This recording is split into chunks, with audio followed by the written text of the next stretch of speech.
Selamat pagi semuanya. Mudah-mudahan semuanya sehat ya. Hari ini kita lanjutkan kuliahnya. Pekan lalu kita sudah tahu sumber-sumber medan magnet dengan memanfaatkan hukum Biot-Savart. Hari ini kita akan diskusi tentang hukum Faraday. Ceritanya semuanya tentang induksi magnet. Bagaimana saya bisa menghasilkan listrik dari magnet. Jadi kebalikan dari yang kemarin. Kalau kemarin kita mencari tahu bagaimana caranya mendapatkan magnet dari kawat yang dialiri arus listrik. Nah, hari ini hukum Faraday kita akan mencari tahu bagaimana kita bisa menghasilkan listrik dari medan magnet. Kira-kira itu yang akan kita diskusikan hari ini. Kita mulai saja ya. Baik, hukum Faraday tentang induksi. Jadi hukum Faraday itu dijelaskannya secara sederhana seperti ini. Saya punya sebuah logam, lalu ada dua lilitan kawat di sini. Ini adalah lilitan kawat yang pertama yang dihubungkan ke sebuah sumber listrik DC ya, lalu ada saklarnya. Lalu saya punya lilitan kawat berikutnya, yang kedua yang coba dihubungkan dengan sebuah pengukur arus gitu. Nah, kedua kawat ini digulung dan mereka tidak saling bersentuhan. Tidak saling bersentuhan itu tidak harus jaraknya terpisah seperti ini, tidak harus. Bisa saja gulungannya ini saling tumpang tindih, tidak apa-apa. Yang penting antara kawat ini dengan kawat ini tidak saling kontak secara listrik ya kontaknya. Artinya biasanya kawatnya dilapisi oleh lapisan isolator. Begitu pula kawatnya tidak kontak dengan logam besi secara listrik. Kontak secara fisik iya kontak nempel gitu, tapi secara listrik dia tidak berhubungan. Nah, si jarum amperemeter ini misalnya ya, ini menunjukkan angka 0 awalnya gitu di sini. Kemudian ketika saklar tiba-tiba saya tutup, si jarum ampermeter ini bergerak sebentar terus balik lagi. Jadi begitu dia bergerak sebentar misalnya sampai di sini, pada saat itu ada arus yang mengalir, lalu balik lagi ke 0. Jadi arus mengalirnya pun hanya sesaat, jadi benar-benar sritut balik lagi 0. Saklarnya masih ditutup, dia tidak mengalirkan arus. Jadi, dari peristiwa ini lalu kita bisa simpulkan bahwa ada arus listrik yang mengalir saat itu. Jadi ketika saklar ini ditutup, sesaat ada arus listrik yang mengalir di kawat ini. Gitu. Padahal kawat ini tidak berhubungan sama sekali dengan dia. Tidak berhubungan sama sekali dengan kawat satunya. Kok tiba-tiba ada ya arus listrik yang mengalir di sini. Nah, itu adalah fenomena terjadinya induksi magnet. Jadi ketika saklar ini dibuka, tidak ada yang arus yang mengalir di kawat ini, tidak ada medan magnet di situ. Begitu saklarnya ditutup, ada arus mengalir dari baterai ini, maka akan ada medan magnet akan ada arus mengalir dulu di kawat ini. Nah, arus mengalir itu seperti yang minggu lalu akan menghasilkan medan magnet. Nah, perubahan medan magnet dari tidak ada menjadi ada itu akan mengganggu dia gitu. Tadinya tidak ada medan magnet, tiba-tiba ada, lalu ini terganggu nih. Ketika dia terganggu karena ada perubahan medan magnet di sini, gangguan itu menghasilkan listrik gitu. Yang kemudian kita nanti belakang-belakang menyebutnya sebagai gegel induksi gitu ya. Jadi ada induksi karena mereka tidak saling bersentuhan.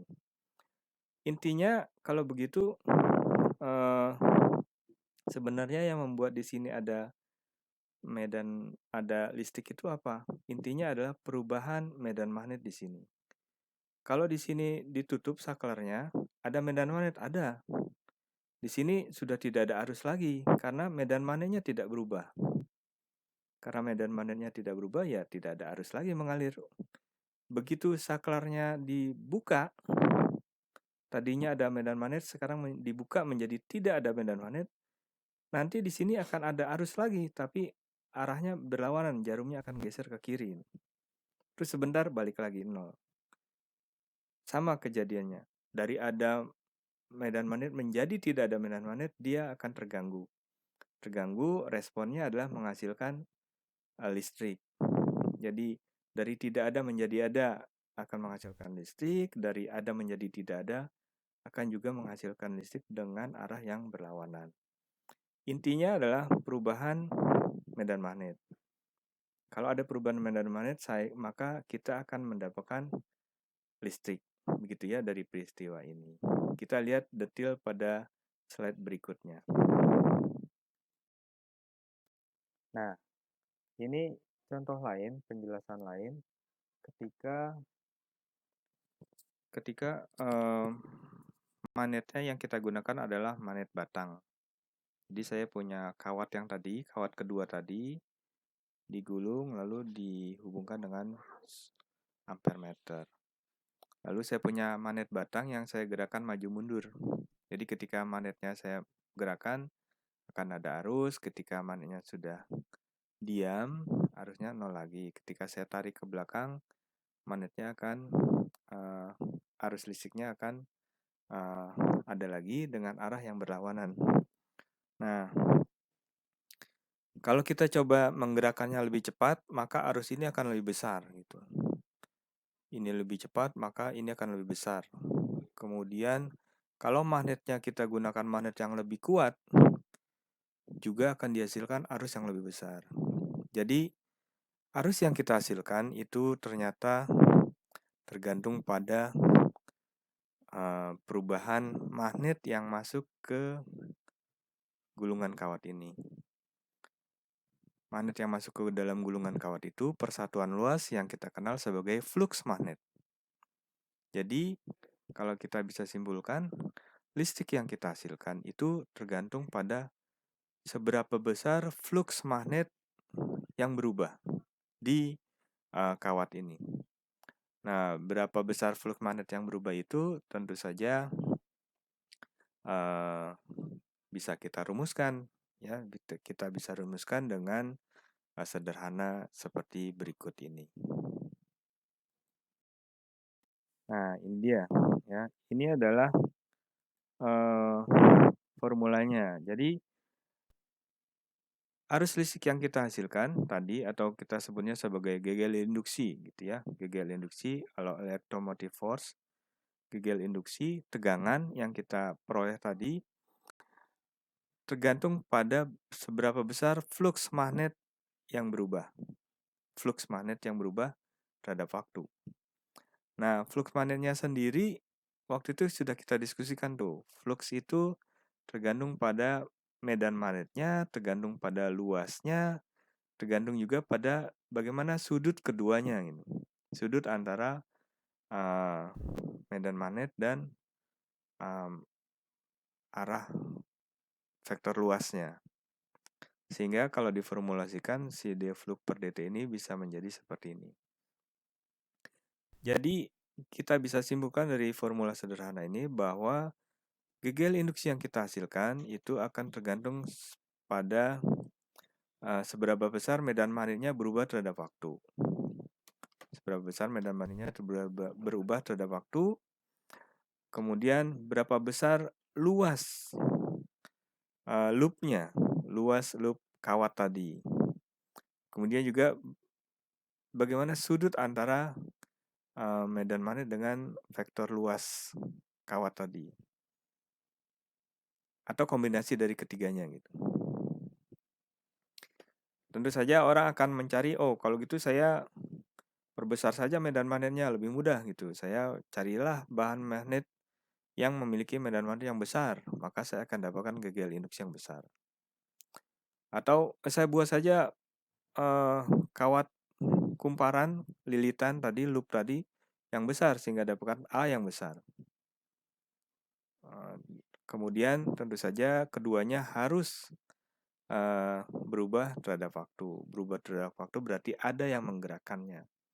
Yang menggerakkannya bisa angin, bisa air terjun, bisa motor yang digerakkan oleh uap dan lain-lain gitu ya, sehingga kita akan dapatkan listrik, dalam hal ini GGL induksi. Begitu kira-kira prinsip kerjanya hukum Faraday, di mana saya bisa mendapatkan listrik karena ada perubahan flux magnet. Nah, ini ada contoh sederhana. Contoh sederhananya begini, misalnya kamu ingin mencuri listrik dari rumah gitu ya, dari rumah. Kan ada kabel listrik tuh di rumah. Kabel listrik yang 220 volt itu.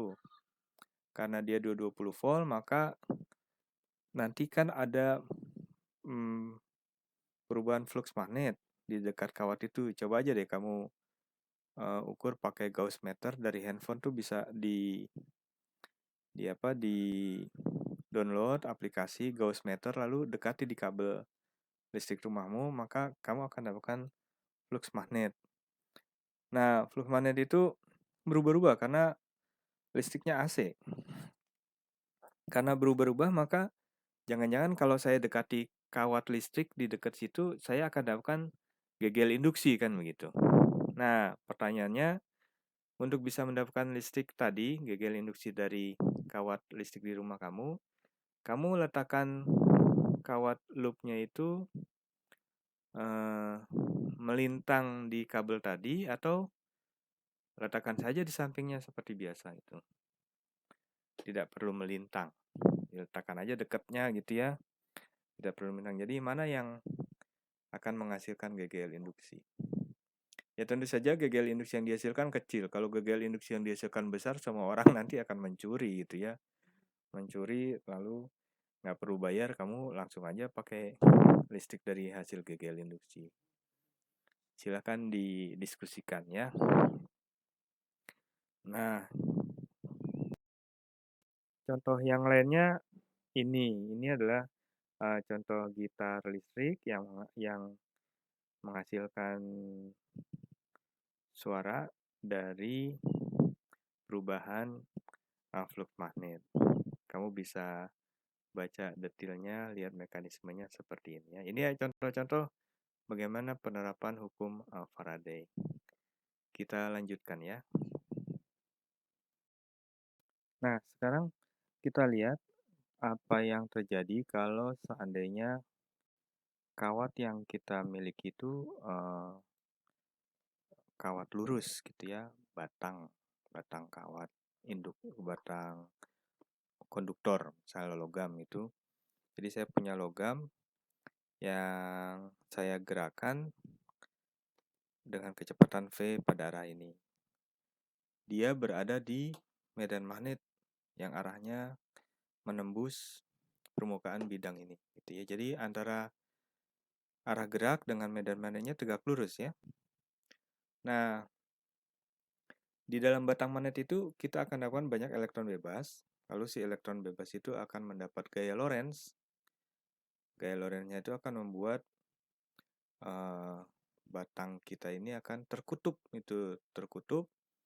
berlawanan. Jadi di daerah ujung sini akan bermuatan positif saja, di daerah ujung sini akan bermuatan negatif saja. Karena si gaya Lorentz tadi, sehingga muatannya bergerak berbeda gitu ya. Anggaplah misalnya yang kita lihat adalah muatan positifnya, nanti kamu bisa tentukan muatan positifnya akan jalan ke atas, muatan negatifnya akan jalan ke bawah. Akibatnya di ujung sini dengan di ujung sini terjadi penumpukan muatan yang berbeda. Penumpukan muatan berbeda itu akan menghasilkan beda potensial.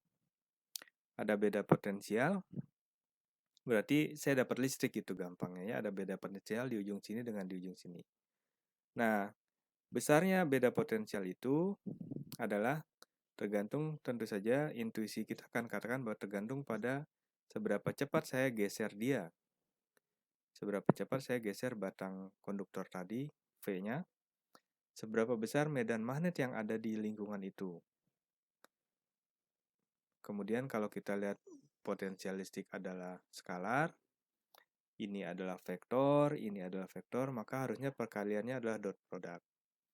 Sehingga hasilnya adalah skalar. Kalau dia dot product, maka sudut antara medan magnet dengan kecepatan tadi akan menghasilkan perkalian dot product yang maksimum kalau seandainya sudutnya tegak lurus gitu ya. Seperti gambar ini. Benar. Nah, ketika sudah terjadi penumpukan muatan di sini, maka akan ada baterai potensial. Pada saat terjadi kesetimbangan, pada saat itu sebenarnya juga ada medan magnet gitu ya. Pada saat itu juga ada medan listrik yang dihasilkan oleh beda potensial tadi, medan listrik E, yang arahnya ini. Akibatnya pada saat terjadi kesetimbangan, anggaplah misalnya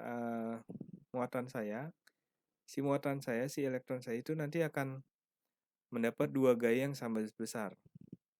Satu gaya Lorentz, satunya lagi gaya Coulomb. Gitu yang satu gaya Coulomb, satu gaya Lorentz. Yang nilainya sama besar gitu. Nah, itu apa yang terjadi pada sebuah batang yang bergerak di dalam medan magnet. Kita akan dapatkan gegel induksi pada kedua ujungnya ya. Besarnya gegel induksi tadi bisa disimpulkan nilainya ini. Nah, pertanyaan yang harus kita cari tahu sekarang sebenarnya adalah bagaimana saya bisa tahu bahwa arus yang mengalir arahnya ini gitu. Bukan kebalikannya. Jadi peristiwanya begini ya, saya punya rel ini, kemudian saya pasangi tahanan beban misalnya di sini. Dia berada di dalam medan magnet yang arahnya menembus bidang. Lalu saya tarik batang konduktor tadi dengan kecepatan V. Akan ada gegel induksi yang dihasilkan, sehingga saya akan dapatkan arus listrik yang arahnya ini. Pertanyaan saya, bagaimana kita bisa tahu bahwa arus listrik arahnya itu, bukan kebalikannya. Bagaimana kita bisa tahu ya? Peristiwanya sebenarnya ketika saya tarik dengan gaya ini, pada saat itu gaya saya sebenarnya sedang menahan gaya Lorentz yang dialami oleh batang konduktor ini. Selama gaya yang kita berikan ini sama besar dengan gaya Lorentz, maka saya akan dapatkan kecepatan yang konstan, ya. Kecepatan yang konstan dia, maka saya akan dapatkan gegel induksi sebesar ini. Nah, bagaimana menentukan arah arus listrik ini? Kemudian kita bisa selesaikan dengan apa yang disebut sebagai hukum Lenz. Ya, hukum Lenz itu bisa menjelaskan kok bisa ya arah arus listriknya yang ini, bukan kebalikannya. Baik, kita coba lihat hukum Lenz-nya seperti apa ya untuk bisa menjelaskan fenomena arah arus listrik ini. Nah, ini hukum Lenz-nya. Hukum Lenz itu ceritanya bunyinya begini, bahwa alam akan mempertahankan kondisi mula-mulanya itu. Alam akan mempertahankan kondisi mula-mulanya. Jadi begitu ada perubahan, kondisi mula-mula itu harusnya dipertahankan. Pertahankannya ya dengan melakukan rekondisi gitu, menyesuaikan diri sehingga kondisi mula-mula yang sebelum ada perubahan tadi bisa terpenuhi. Nah, itu cerita besarnya si hukum Lenz. Lalu kita terapkan si hukum Lenz tadi pada peristiwa gegel induksi batang yang digeser. Nah, kita kita punya batang ini, batang kawat tadi, batang konduktor tadi. Nah, ketika dia digeser ke arah V, ketika dia digeser ke arah V ini, di dalam loop kita ini,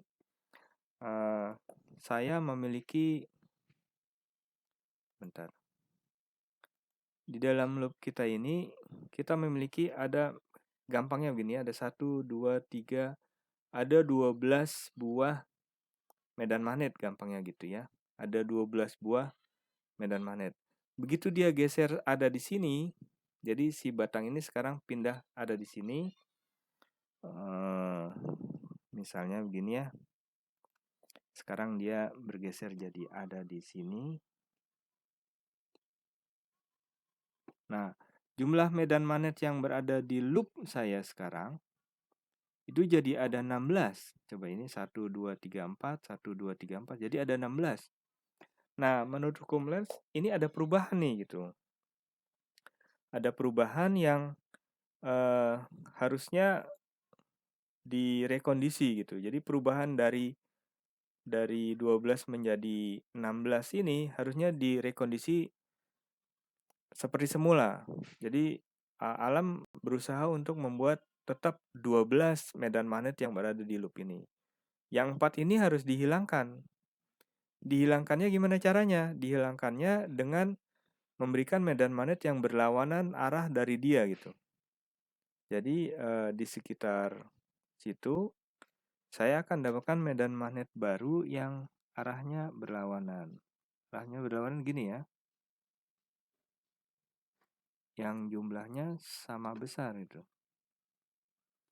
Jadi saya punya medan magnet baru, ada 1, 2, 3, 4 medan magnet baru yang arahnya berlawanan dengan yang biru ini. Nah, medan magnet yang merah ini, yang berlawanan, yang arahnya sekarang keluar, itu sebenarnya dihasilkan oleh arus listrik yang mengalir di batang konduktor ini. Medan magnet yang merah ini sebenarnya dihasilkan oleh arus listrik yang mengalir di batang konduktor ini, yang arah arusnya ke atas, iya enggak? Ingat deh hukum ampere. Hukum ampere tangan kanan. Hukum ampere tangan kanan, maka kalau ada medan magnet yang arahnya begini, melingkari dia gitu. Ini kan melingkari nih sebenarnya si medan magnet ini sebenarnya melingkar gitu. Ini sebenarnya dia akan melingkar ke sana gitu ya. Ini akan melingkar ke sini gitu.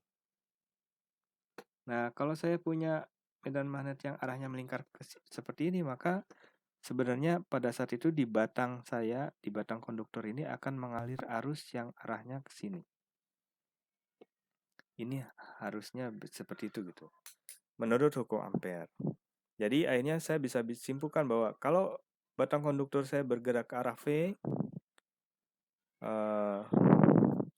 ke arah V ini ke kanan, maka saya akan dapatkan arus yang arahnya ini sesuai peristiwa tadi. Dengan kata lain tentu saja beda potensial di sini lebih kecil daripada beda potensial di sini ya. Jadi kalau ditanya beda potensialnya bagaimana? Beda potensialnya yang bawah sini akan positif, yang atas sini tentu saja akan negatif karena arah arusnya ke sana. Harusnya begitu. Nah, peristiwa kebalikannya tentu saja bisa dijelaskan dengan cara yang sama. Ketika saya punya batang konduktor mula-mula begini, lalu ada 12 flux magnet di dalam loopnya. Ketika si batang konduktor ini saya geser, dia berada di sini misalnya, berada di sini, maka sekarang saya hanya punya 1, 2, 3, 4, 5, 6, 7, 8 flux magnet. Sebelumnya 12. Nah, hukum Lenz bilang harusnya kembalikan kondisi ke sebelumnya. tadinya 12 menjadi 8, maka saya butuh tambahan 4 lagi gitu. 4 lagi. Nah, 4 buah medan magnet ini, gampangnya gitu ya, 4 buah medan magnet ini akan dihasilkan oleh arus yang arahnya ke bawah. Jadi si 4 buah flux magnet yang baru tadi untuk mengembalikan kondisinya menjadi 12 akan dihasilkan oleh arus listrik yang mengarah ke bawah menurut hukum Ampere. Sehingga ketika saya punya batang konduktor yang digerakkan ke kiri, maka saya akan dapatkan arus yang arahnya mengalir seperti ini. Bagaimana potensial listrik di sini? Bagaimana potensial listrik di ujung-ujung batang ini? Potensial listrik di sini tentu saja akan positif, di sini akan lebih negatif karena arusnya mengalir dari sini ke sini. Begitu ya. Jadi saya boleh tambahkan potensial listriknya ini akan plus, potensial listriknya di sini akan lebih negatif. Nah, itu ceritanya si hukum Lenz. Yang coba menerangkan bagaimana saya bisa dapatkan bahwa arus listriknya arahnya ini atau arus listriknya arahnya kebalikannya. Tentu saja dengan hukum Lenz yang tadi, kamu bisa tentukan nih, bagaimana kalau saya punya batang logam diberikan medan magnet yang arahnya ke sini, V ini, kok bisa arah arus yang dihasilkan di batang ini dia arah arusnya. Dengan hukum Lenz tadi, kamu bisa tentukan, oh arahnya benar begini kok gitu. Karena tadi ya, awalnya 1, 2, 3, 4, 5, 6. Kalau ini makin mendekati si gulungan kawat tadi, maka jumlah flux magnetnya akan bertambah. Misalnya jadi 10. Ya kan, karena makin dekat di ujung batang magnet ini makin besar flux magnetnya. Ketika dia menjadi 10, maka si 6 ini harusnya dikembalikan gitu. Kembalikan dari 10 menjadi 6 lagi. Nah, untuk itu harus ada medan magnet induksi yang arahnya berlawanan ke sana ya, mengulangi bertambahnya dia. Nah, berlawanan tadi akan dihasilkan oleh arus yang arahnya mengalir ke sini. Dalam peristiwa yang lain, ketika saya tarik si batang magnetnya menjauh dari lilitan kawat tadi, mengecil, maka saya akan dapatkan arus yang berlawanan. Coba deh, kamu berdasarkan hukum Lenz, cari tahu, kok iya bisa ya ini jelaskannya, kok bisa ya arah arusnya ke bawah ketika dia ditarik menjauh. Atau jangan utara deh, selatan gitu ya, dibalik nih, batang magnetnya dibalik selatan yang ditarik gitu. Ini batangnya dibalik selatan, lalu kalau ditarik arah arusnya kemana gitu. Jadi kamu punya koil, terus ini adalah batang magnetnya selatan, ini utara, terus kamu tarik ke sana gitu. Arusnya kemana nih gitu ya, arah arusnya kemana, I-nya arahnya kemana, arah I. Kamu coba jelaskan, cari tahu dengan menggunakan hukum Lenz. Gak usah dihafal ya, tapi kita cari tahu aja kalau ditarik sana gimana. Kalau dia ditarik mendekati, bagaimana arah arusnya dengan menggunakan hukum Lenz. Semuanya itu bisa dijelaskan gitu ya. Dicoba, kalau nggak dicoba nanti susah nempelnya di kita ya.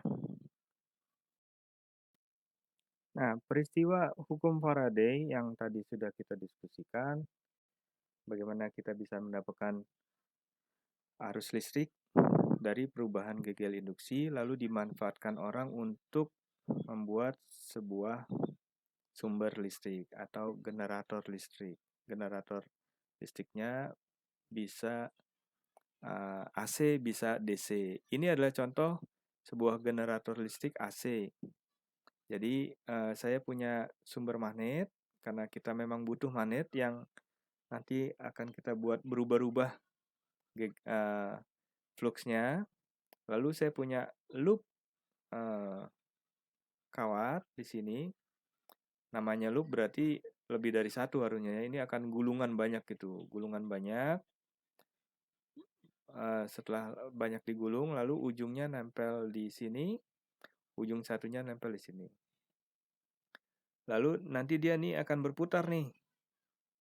Dia akan diputar oleh angin, kincir angin, diputar oleh air terjun, diputar oleh uap air pembakaran batu bara, diputar oleh yang lainnya gitu ya. Diputar oleh sepeda. Zaman dulu kalau naik sepeda nyala lampunya itu ada dinamonya di depannya itu ini ya. Jadi kita merubah energi mekanik memutar ini menjadi energi listrik sebenarnya. Nah, lalu ada kontak yang menempel di ring ini. Ring ini mutar terus nih. Maka kontaknya ini harusnya juga nempel terus dan diam harusnya gitu, jangan ikut mutar. Nah, diam itu biasanya dia berbentuk sikat gitu. Jadi sikat itu nempel di sini. Tentu saja sikatnya lama-lama haus karena dia muter terus, lama-lama haus. Habisnya namanya logam dengan logam bersentuhan. Ketika dia haus, nggak nempel lagi, ya akhirnya tidak ada arus yang sampai di sini. Nah, kalau di mobil tuh biasanya untuk starter itu ya suka-suka sikatnya haus terus nanti kita nggak bisa starter mobil lagi. Nah, karena setiap fase itu selalu kita ambil sinyalnya, maka yang kita peroleh nanti bentuknya seperti ini. Sinyal GGL induksinya. AC makanya kemudian gitu ya, AC karena setengah periode diambil yang ini, setengah periode lagi diambil oleh ring yang satunya. Nah, itu cara kerjanya si generator AC. Tentu saja untuk menghasilkan listrik yang besar, yang kita butuhkan adalah perbanyaklah jumlah lilitannya, gampangnya kan itu. Perbesarlah jumlah lilitannya, perbanyaklah. Atau berikan medan magnet yang kuat gitu. Atau ya puterlah yang kuat gitu. Jadi memutarnya berikan medan magnet dan koilnya. Koilnya diperbesar berarti bentuknya jadi besar. Putar yang kuat berarti saya harus punya angin yang besar, air terjun yang besar. Yang paling mudah yang dikerjakan orang, berikan medan magnet yang kuat. Lalu orang berlomba-lomba mencari material yang bisa menghasilkan medan magnet yang besar. Sehingga saya bisa dapatkan listrik yang besar pula. Bagaimana formulanya? Kita lihat pada slide berikutnya ya. Nah, kalau dilihat formulanya sederhana seperti ini. Jadi GGL induksi yang kita peroleh tadi sama idenya adalah develop per dt gitu ya. Untuk satu loop. Kalau banyak loop ya N loop gitu. Jadi banyak-banyaklah membuat lilitan koilnya. Nah, kalau ini kita flux-nya kita jabarkan, flux itu sebenarnya kan adalah medan magnet dan luasnya gitu ya. Medan magnetnya konstan diberikan oleh magnet magnet apa ya bilangnya? Magnet statis gitu, yang tidak berubah-ubah. Kemudian luasnya adalah luasnya permukaan si coil tadi, lilitan tadi A-nya. Nah, tentu saja tergantung pada sudut antara keduanya gitu ya. Ini dia nih. Sudut antara keduanya nilainya ini. Sin omega T. Jadi seberapa besar dia berputarnya. Kalau muternya pelan ya akan dihasilkan apa tuh tadi GGL induksi yang kecil juga. Gitu ya. Ini formula bagaimana saya bisa mendapatkan GGL induksi dari generator AC yang tadi. Kalau ada generator AC maka harusnya ada juga generator DC. Kita lihat ya generator DC-nya seperti apa. ini adalah generator DC. Generator DC-nya bedanya hanya sekarang saya punya satu ring saja gitu. Satu ring saja tapi ringnya terputus gitu, diputus. Satu diambil di ring setengah ring satunya, satunya lagi diambil di setengah ring yang lain. Lalu sama dia diputar, lalu ada medan magnet statis, ada koil. Nah, karena ini setengah periode yang lain, maka bentuk yang gegel induksi yang kita peroleh hasilnya seperti ini. DC ya, kalau ini disearahkan lebih baik lagi, saya akan dapatkan DC lurus gitu ya. Nah, disearahkan bisa jadi nanti diambil rata-ratanya begini, atau kalau mau disearahkan bisa jadi DC seperti itu. Baik itu generator AC, generator DC, tentu saja bisa juga kebalikannya ya, motor gitu ya. Motor itu kebalikannya dari listrik menjadi gerak mekanik. Kalau saya punya ini adalah dari mekanik menjadi listrik, saya punya generator, maka motor kebalikannya. Saya punya listrik dirubah menjadi mekanik. Prinsip kerjanya kebalikannya saja. Nah, gegel induksi yang kita diskusikan tadi adalah gegel induksi yang terjadi pada koil, pada kawat, itu satu dimensi. Nah, apa yang terjadi kalau seandainya perubahan flux magnet itu dialami oleh sebuah lempengan logam. Jadi dua dimensi lembaran logam seperti ini gitu. Jadi saya punya sumber magnet, lalu ada lempengan logam yang lewat di antaranya. Ketika dia lewat tentu saja akan ada perubahan gegel induksi. Ada perubahan flux magnet yang dialami oleh satu luasan ini. Nah, perubahan flux magnet itu ternyata juga menghasilkan arus listrik. Arus listriknya itu ada di permukaan logamnya. Permukaan logam yang luas tadi, yang kemudian kita sebutnya sebagai arus eddy. Jadi arus eddy itu terjadi ketika ada perubahan flux magnet pada permukaan logam yang luas. Dua dimensi lah, kalau mau dibilang begitu. Nah, arusnya ya harus di permukaan saja yang arahnya melingkar seperti ini. Gini ya, jadi ketika dia sedang bergerak, maka arusnya akan arahnya ke sana, melingkarnya. Nanti ada gaya Lorentz yang menghambat jalannya dia. Jadi si logam ini akan berayun makin lama makin pelan nih.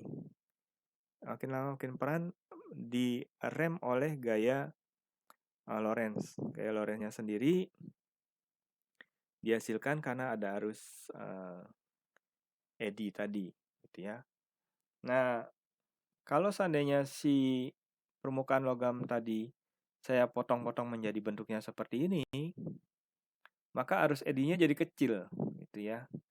Arus eddy-nya jadi kecil, efek arus eddy-nya bisa jadi hilang. Nah, arus eddy itu adanya di permukaan dan namanya arus ya, dia akan menghasilkan panas. Contohnya misalnya di trafo. Di trafo itu ada koil yang menutupi, biasanya di dalamnya ada batang logam itu. Kalau logamnya berbentuk permukaan luas, maka nanti akan ada arus eddy di permukaan logam tadi. Arus eddy itu akan membuat trafonya jadi panas itu. Nah, untuk mengatasi itu biasanya orang membuat batang logam di trafo itu tidak berbentuk lempengan, tapi berbentuknya dipotong-potong seperti ini, sehingga arus eddy-nya lebih kecil dengan harapan tidak mudah panas trafo yang kita miliki, gitu ya. Manfaat lain dari arus eddy adalah untuk detektor. Ini dia, ya. Jadi ini adalah sistem detektor yang memanfaatkan arus eddy. Jadi saya punya koil di sini. koil dialiri arus, maka dia akan menghasilkan medan magnet yang arahnya ini. Di tempat lain, saya juga punya koil yang akan menerima medan magnet dari koil pertama tadi. Ini. Jadi ini sumber medan magnetnya, ini detektornya gitu, penerimanya. Nah, dia akan mendapatkan GGL induksi nih. Nanti akan ada arus listrik mengalir, terus lampunya nyala. Gitu. Lampunya nyala. Nah, arus eddy-nya dimanfaatkannya di sini. Ketika ada orang datang membawa logam, lempengan logam ya, bawa logam, maka nanti akan ada perubahan medan magnet yang dihasilkan oleh arus eddy. Tadinya normal-normal saja nih, misalnya B0. Maka dia di set, misalnya kita set dulu ketika si receiver ini menerima B0, lampunya mati. Begitu ada perubahan karena ada arus eddy, tidak B0 lagi yang diterima oleh dia, tapi B aksen. Jadi ada perubahan GGL induksi. Nah, perubahan itu akan diinformasikan dengan menyalanya lampu. Jadi lampu nyala, oh berarti ada arus eddy di sini. Arus eddy itu hanya disebabkan oleh logam. Berarti orang ini membawa logam gitu. Membawa logam itu bisa mengantongi koin recehan, bisa membawa laptop, bisa juga akhirnya membawa senjata atau sepatu yang ada logamnya misalnya gitu ya. Nah, itu manfaatnya si arus eddy. Bisa juga dipakai untuk mendeteksi logam gitu ya, seperti contoh ini ada harta karun terkubur di dalam tanah, saya punya koil yang dialiri arus menghasilkan medan magnet ke bawah. Begitu ada logam, ada arus eddy ini akan menghasilkan medan magnet yang baru, maka medan magnet yang diterima oleh koil satunya lagi, jadi di lempengan ini ada dua koil I0 dan ada dua koil seperti ini gitu ditumpuk. Kalau tidak ada logam dia akan menerima B0, begitu ada logam terus ada arus eddy, medan magnetnya berubah menjadi B aksen. B aksen lah ini yang harus dideteksi sehingga akan terjadi perubahan bunyi misalnya. Perubahan itu yang memberitahu, oh ternyata di bawah ada arus eddy. Kalau di bawah ada arus eddy berarti di bawah ada logam. Ada logam, oh mungkin ada barang-barang terbuat dari logam. Ada harta karun. Begitu ya kira-kira penggunaan dari arus eddy. Baik, ini ada beberapa contoh. Ada beberapa contoh soal. Misalnya ini ya, ini ada sebuah timbangan. Timbangan itu yang sensitif ya, timbangan yang sensitif. Begitu saya pasang anak timbangannya, kemudian ada beban yang ingin kita ukur beratnya. Begitu ditaruh biasanya terus berosilasi, goyang gitu, naik turun naik turun. Nah, itu direm, biasanya direm, diredam gitu osilasinya sehingga cepat stabil dengan mensisipi bat magnet dan logam seperti ini. Jadi di bagian sini ada ini nih. Itu memanfaatkan arus eddy tadi, gitu ya, direm tadi. Nah, sehingga osilasinya tidak terlalu lama, terus cepat stabil. Nah, pertanyaannya, sebenarnya yang berperan untuk mengurangi osilasi tadi siapa? Ini, B, atau yang C? Kamu bisa cari tahu ya. Ini ada contoh soal yang lain, silakan dipelajari, dikerjakan untuk latihan. Bukan PR ya, dikerjakan saja untuk latihan.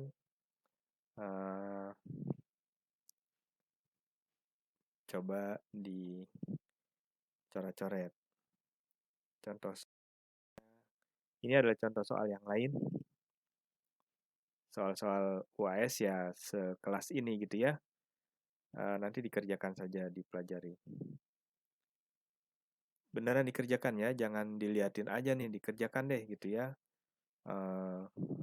Apa yang sudah kita pelajari tadi sebenarnya bisa dipakai untuk menyelesaikan soal ini. Di soal ini saya punya rel gitu, diberi medan magnet, lalu relnya bergerak. Nah, ini kan seperti tadi GGL induksi pada batang yang ditarik ya dengan kecepatan V. Dikasih tahu tuh ada relnya itu panjangnya 1,5 meter, bergerak dengan kecepatan 3 meter per detik, ada R bebannya 4 ohm, 0,4 ohm.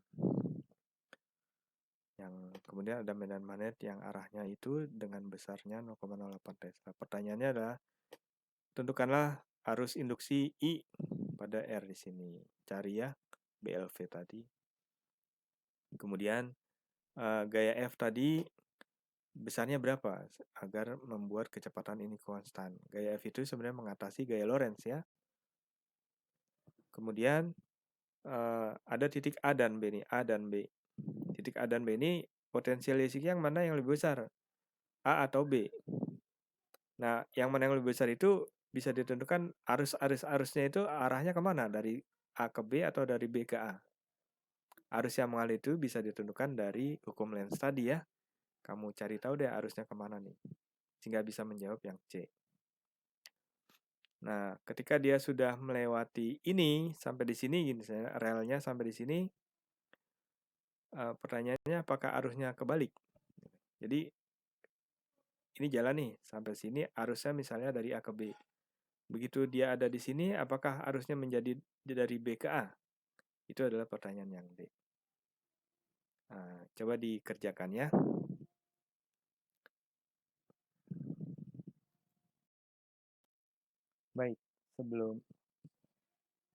Baik, sebelum saya tutup, saya buat summary-nya.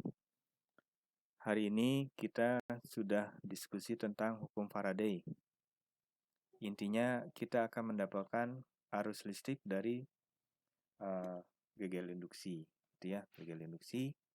Ternyata perubahan medan magnet akan menghasilkan listrik. Perubahan medan magnetnya adalah perubahan flux magnet. Perubahan flux magnet itu ternyata besarnya tergantung pada bagaimana besarnya medan magnet dan luas permukaan yang kita amati. Akan kita hasilkan arus listrik. Kemana arah arus listriknya? Tadi kita sudah coba cari menurut hukum Lenz dengan beberapa contoh ya. Manfaatnya dari GGL induksi adalah kita bisa menghasilkan arus listrik yang diimplementasikan oleh generator listrik, bisa generator AC dan DC. Kita juga tadi sudah melihat bagaimana GGL induksi juga terjadi pada permukaan logam yang luas, yang kemudian kita sebut sebagai arus eddy. Ya, bagaimana memanfaatkan arus eddy tadi juga sudah kita diskusikan. Tinggal sisanya kamu kerjakan contoh-contoh soal yang ada di 2 halaman terakhir tadi ya. Oke, saya cukupkan kuliah hari ini. Kita ketemu lagi nanti hari Rabu, hari Jumat untuk diskusi rangkaian listrik induktor. Semoga semuanya sehat, tetap di rumah, tetap berkumpul dengan keluarga. Jangan lupa dibaca-baca lagi, dilihat-lihat lagi file PPT-nya ya. Jangan disimpan saja, tidak dilihat-lihat lagi. Oke, terima kasih semuanya.